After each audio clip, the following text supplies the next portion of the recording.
Okay, we will now continue with the evening's entertainment.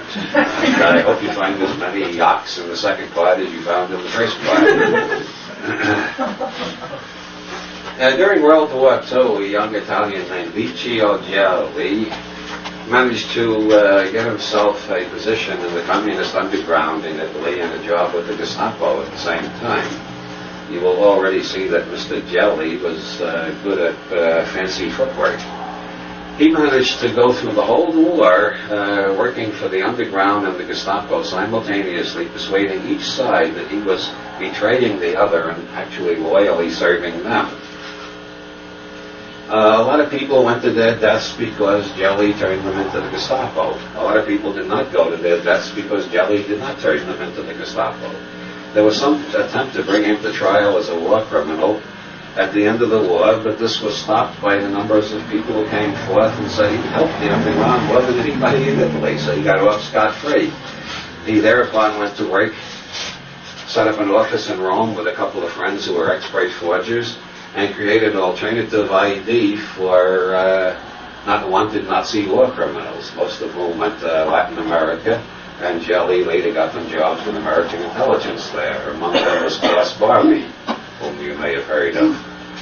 Gelli pretty soon staffed the Latin American branch of the CIA with Nazi war criminals, one or two of whom gets caught every year, and the CIA always throws up their hands and say, "We didn't know he was a Nazi war criminal, we thought he just looked like that Nazi war criminal." Gelli officially went to work for the CIA in the 1950s. He was working out of the American Embassy in Rome, according to quite a few witnesses.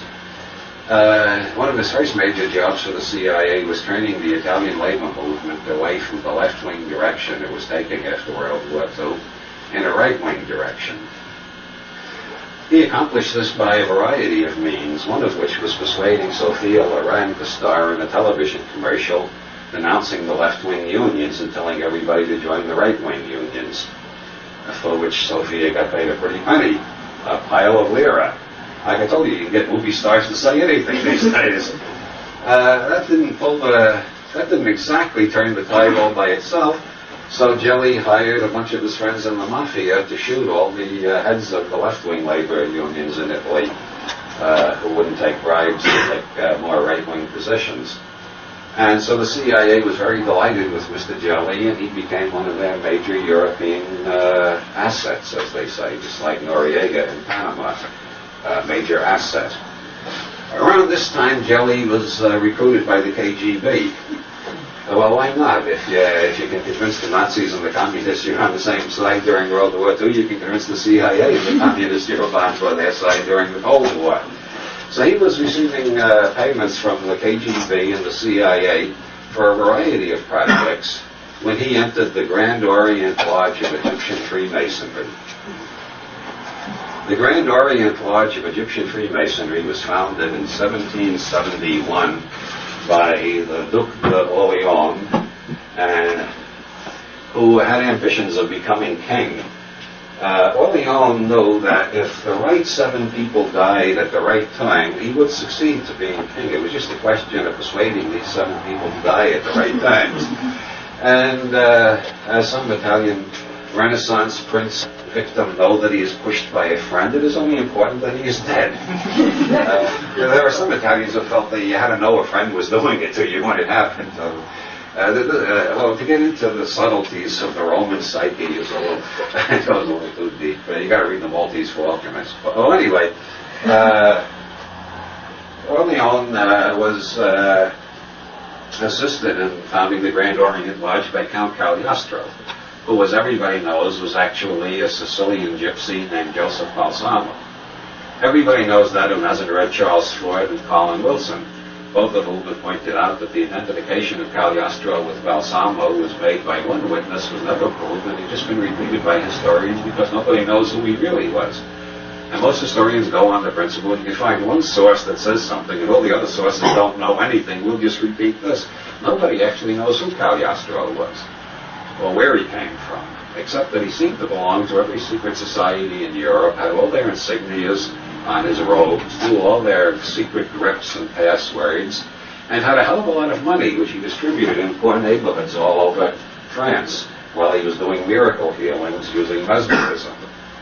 And the Grand Orient Lodge became the biggest Masonic lodge in pre-revolutionary France, and the leaders of the Grand Orient Lodge all ended up the leaders of the new government after the revolution, except for Orleans, who got his head chopped off, which illustrates Wilson's first law of conspiracies. The greatest conspirators are usually the greatest fuck-ups. Orleans did not get what he wanted. He got his head chopped off instead. Cagliostro died in a dungeon in Rome, awaiting trial by the Inquisition. The Grand Orient Lodge was involved in quite a lot of radical activity through the 19th century, including the Paris Commune of the 1870s. When Gelli entered the Grand Orient Lodge, he ascended to the 3rd degree, which is pretty low, comparatively speaking, because there are 32 degrees. After attaining the 3rd degree, learning the identity of the widow's son, and that of which it is wisest not to speak, Gelli founded Propaganda Due, which was named after Propaganda Uno, which was a Masonic socialist conspiracy of the 1870s. Except Propaganda Due, unlike Propaganda Uno, was not a socialist conspiracy, it was a fascist conspiracy.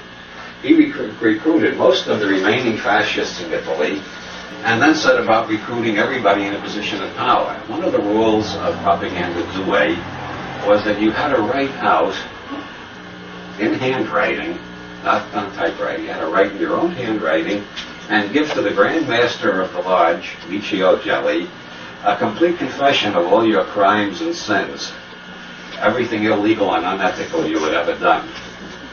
And because Propaganda Due had acquired the reputation of being the people who were getting into power in Italy, a lot of people wanted to join, so they wrote out these confessions, and this gave Gelli ample opportunity to blackmail people who didn't want to join Pay Due. He called them up and told them what he had in his files and saying, Pay Due, this goes to the press tomorrow. So, in 1981, when Pay Due exploded into public notice, they discovered there were 451 members of Pay Due in key positions in the Italian government, including the head of the secret police. When the police went to arrest Gelli, he had already left Italy and flown to Uruguay because the head of the secret police had tipped him off, being a member of Pay Due himself. The head of the secret police was indicted for conspiring with Gelli to overthrow the government, install a new fascist government, and in the course of this conspiracy, they performed, the investigating magistrates alleged, several terrorist bombings which they blamed on the Red Brigades to persuade the Italians there was a massive anarchist threat loose in the country and they needed a fascist government to protect them from it. The head of the secret police died before he could be brought to trial. He was a Knight of Malta, so was Gelli. The Knights of Malta are an ancient Vatican secret society devoted to trying to put things back to the way they were in the 13th century, more or less. The main purpose of the Knights of Malta is to correct the errors that have crept into the Western world since the rise of Protestantism. The Western world is full of people who do not acknowledge the infallibility of the Pope. This is an error. The Western world is full of people who believe it's legitimate to overthrow an ordained monarch. This is an error. Pope Leo the 45th, as Joyce calls him. What number did he have? Oh, you know the bastard I mean. Leo in the 1870s, he wrote a syllabus of errors, listing all the errors of the modern world. Most of them you'll find in the American Bill of Rights. These are all errors. Freedom of the press is an error. The press only has the freedom to print the truth, and the church defines the truth. The idea that we can print whatever we want is an error. The function of the Knights of Malta is to undo the Protestant Reformation, undo the democratic revolutions of the 18th century, and reestablish papal control over the whole world, the way it should be, the way Jesus intended it to be when he founded the Catholic Church. You all know Jesus founded the Catholic Church, right? So Gelli was a Knight of Malta. The chief of the secret police was a Knight of Malta. Within Masonry, which the Knights of Malta have been trying to abolish for 200 years, they founded this quasi-Masonic order called Pay Due. The next in line for chief of the secret police, after the head of the secret police died, turned out to be a member of Pay Due also. He was brought to trial for conspiracy in the Bologna railway bombing and acquitted. Gelli, in the early 1970s, had recruited Roberto Calvi, who was middle rank officer of Banco Ambrosiano, a bank owned by the Vatican Bank but operating as a separate organization in Milan. Roberto Calvi believed that power in this world is based on what the Italians call secret power. All open power is based on secret power that works behind the scenes. Calvi told this to everybody he ever got into a philosophical discussion with. He told it to his son. He told it to other workers at the bank. It was one of his favorite topics when he wasn't recommending The Godfather. Calvi always told everybody, there's only one novel you have to read. Read The Godfather. That's the book that shows the way the world is really run. The rest of it is all romantic nonsense.